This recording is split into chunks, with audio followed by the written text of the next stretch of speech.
কি হয়েছে আমি ওটা প্রথম তোমাদেরকে বলবো। আর ওনার দুটোটা কিডনি ফেল। 1 বছর আগে এটার সিমটমস পেয়েছিলাম। বললো যে এই যে রিপোর্টে ধরা পড়লো যে এই যে ওষুধের দাম অনেকটাই বেশি। নমস্কার বন্ধুরা।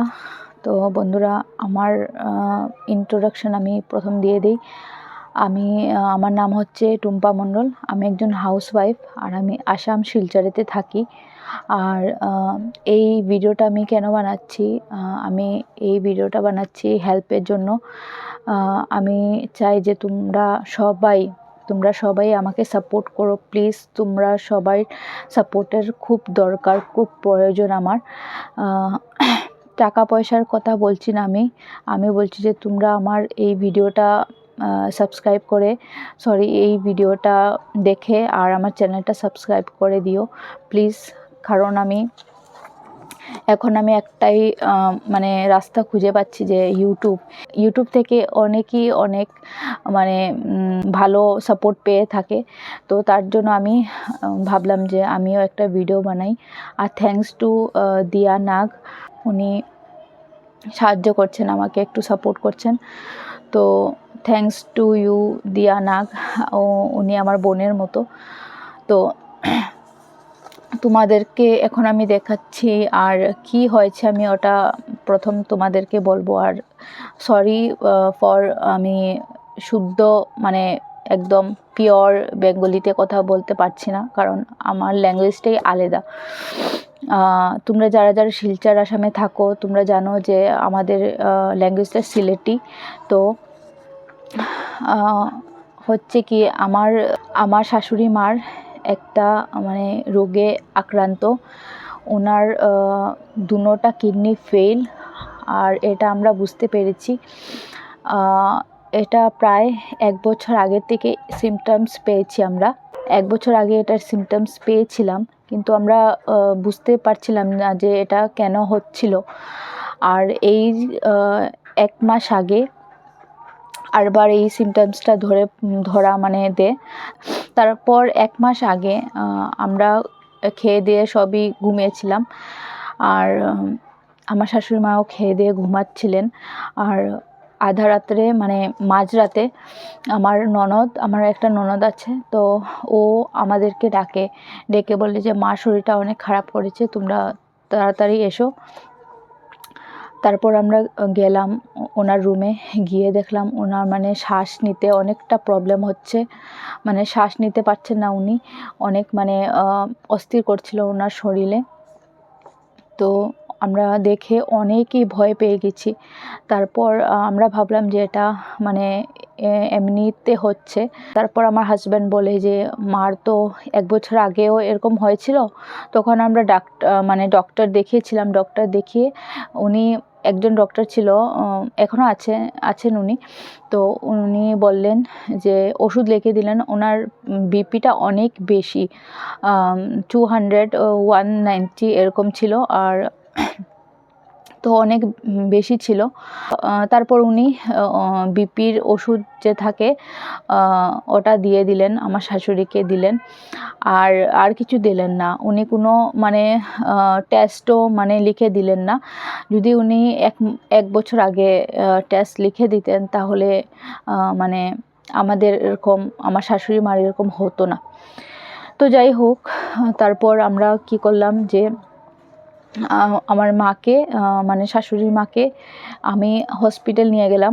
আমাদের পাশেই হসপিটাল একটা আছে অনেক বড়, মেডিল্যান্ড হসপিটাল। তো ওনাকে নিয়ে গেলাম ওই হসপিটালে। আর হসপিটালে গিয়ে আমরা একজন ডক্টরকে দেখালাম। তারপর উনি ওই ডক্টর লিখে দিলেন, টেস্টের জন্য লিখে দিলেন, আর বিপির ওষুধও দিলেন। আবার বললেন যে বিপির ওষুধ দুবেলা করে খেতে। তারপর টেস্ট করালাম আমরা, করিয়ে তারপর ধরা পড়লো যে এই যে রিপোর্টে ধরা পড়লো যে এই যে এখানে লেখা আছে, এই যে এখানে লেখা আছে ওনার যে 6.2 না 6.3 না ক্রিটিনাইন 6.2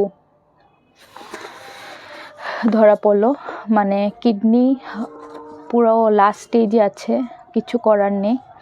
তারপর এটা দেখে ডক্টর ওষুধ দিল। ওনার একটা ওষুধ আছে, কিডনির ওষুধ আছে, তো ডক্টর ওষুধ লিখে দিলেন আর এখন খাওয়ানো হচ্ছে ওষুধ। কিন্তু ওষুধের দাম অনেকটাই বেশি, মানে আমাদের স্বার্থে নেই যে ওনাকে মানে এরকম ওষুধ খাওয়ানো। তো ওষুধ খেয়ে যেতে হবে, ডক্টর বলেছে, না হলে ডায়ালিসিস করাতে হবে। তো ডায়ালিসিস করাতে অনেক টাকার প্রয়োজন, আর ওষুধ খেতে গেলেও অনেক টাকার প্রয়োজন। ওনার একটা মানে এক পাতা ওষুধ পড়ে 400 করে, আর এক পাতা ওষুধ মাত্র 3 দিন যায়। তো অতটা ক্ষমতা আমাদের নেই, আর তাই আমি এই ভিডিওটা বানাচ্ছি। তোমরা প্লিজ আমাকে একটু সাহায্য করো, ইউটিউব চ্যানেল যাতে আমার তাড়াতাড়ি গ্রো করে যায়, আর আমি যাতে ইউটিউব থেকে ইনকাম করে আমার শাশুড়ি মার জন্য কিছু করতে পারি প্লিজ। এখন তোমরা বলবে যে তাহলে তুমি বাইরে গিয়ে জব কেন করছো না? তো আমি জব করা আমার দ্বারা সম্ভব না, বিকজ আমার শাশুড়ি মা এখন কিচ্ছুই করতে পারেন না, সব আমারই করতে লাগে, সব কিছু আমারই করতে লাগে। আমার একটা বেবিও আছে, আমার একটা মেয়ে আছে, ও স্কুলে পড়ে। তো ওকে স্কুলে নিয়ে যাওয়া আসা, আমার মানে হাজব্যান্ডকে টিফিন দেওয়া, ও কাজে যায়। আমার হাজব্যান্ড ইন্টেরিয়ারের কাজ করে, তো ওনাকে সকাল সকাল উঠে দিতে হয়, আমার মেয়েকেও দেখতে হয়। এর জন্য আমি বাইরে গিয়ে কাজ করতে পারি না। এর জন্য আমি ঘরে বসে বসে কী করে ইনকাম করব। তাই আমি ভাবলাম যে ইউটিউব থেকে তো অনেককে সাপোর্ট করে, তার জন্য আমি এই ভিডিওটা বানালাম। আর আমার দিয়া নাগ বোনকে বললাম যে প্লিজ আমাকে একটু হেল্প করো। তো সত্যি ও অনেকই ভালো, এরকম মানে একটা মানে মানুষ হয় না। আমি আরও অনেকজনকে বলেছি, কিন্তু তারা পাত্তেই দেয় না, আমার মেসেজই দেখিনি। তো থ্যাঙ্কস টু দিয়ানাগ বোন, তোমাকে অনেক থ্যাংক ইউ। তো প্লিজ যারা আমার কথাটা শুনেছো আর ভিডিওটা দেখছো, প্লিজ আমার চ্যানেলটাকে সাবস্ক্রাইব করে দাও। প্লিজ হাত জোড় করে বলছি, চ্যানেলটা সাবস্ক্রাইব করে দাও, আমার পাশে থেকো, আমার ভিডিওটা দেখো তোমরা সবাই, আর আমার ভিডিও দেখো। আর তোমাদের আশীর্বাদে আমি জানি তাড়াতাড়ি আমার ইউটিউব চ্যানেল গ্রো করবে। তো প্লিজ এই চ্যানেলটাকে সাবস্ক্রাইব করে দাও, হাত জোর করে বলছি, যাতে আমি ইউটিউব থেকে ইনকাম করে আমার শাশুড়ি মাকে দেখতে পারি, ওনার ওষুধ কিনে দিতে পারি। আর যদি ডায়ালিসিস করানো যায় তাহলে আমি যাতে ওনাকে করাতে পারি। আর ডক্টর বলেছিল যে ওনাকে গুয়াহাটি নিয়ে যাব। গুয়াহাটি একজন ডক্টর আছে, উনি নাকি অনেক ভালো। তো গুয়াহাটি যাওয়ার মতো আমাদের স্বার্থ নেই এখন। তো তার জন্য বলছি প্লিজ আমাকে একটু সাপোর্ট করো, আমাকে একটু হেল্প করো। তোমাদেরকে টাকার কথা আমি বলছি না, শুধু আমি এইটুকুই চাই, তোমরা আমার চ্যানেলটাকে সাবস্ক্রাইব করো আর আমার ভিডিওগুলো দেখো। আমি এই ভিডিওতে আমি ডেইলি লাইফস্টাইল দেব, ব্লগিং দেব। তো তোমরা আমাকে একটু সাপোর্ট করো। তো থ্যাংক ইউ।